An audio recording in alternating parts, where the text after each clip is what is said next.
Todd Hammer with EliteFTS.com here talking to Fergus QandA. We're just picking his brain about some different questions. And the big question we see on the board already is, what are the biggest challenges to the high performance model of strength and conditioning? Yeah, so there are three things that are kind of happening in the industry at the minute. The first one is the link between the athletic training and strength and conditioning. The closer that those can work together, the better it is overall. Because what's starting to happen is, if those two departments don't communicate well, the return to play is slower, the return to perform, re-injury happens more often. So this gap needs to be closed.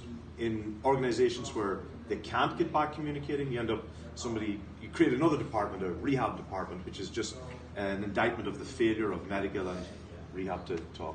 The coaching and strength and conditioning, which we spoke about, is really important, because the better that you can understand what the coach is looking for, and vice versa, knows what you're doing, the less time demands we put on the player.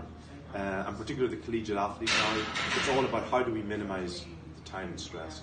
And the third one is the holistic model. So in Game Changer, I speak about TTPP. When we look at an athlete as a whole, we have health as the foundation, and then we've got their tactical ability, their technical, their skill, physical and psychological.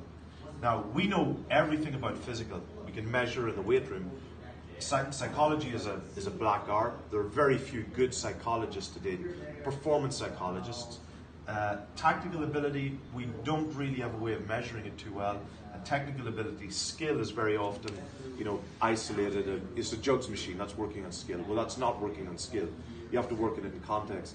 And psychology, you just can't fix psychological problems by sending them for 20 minutes with a psychologist in a dark room once a week. That's not going to fix the issue. So coming up with a holistic model to take care of our collegiate athlete, our professional athlete, is critical, but the foundation is health. So those are the three biggest challenges that we're going to see coming in the future in high performance. Good. I'm going to try to break all three of them and ruin this profession. Thanks for your time. Pleasure.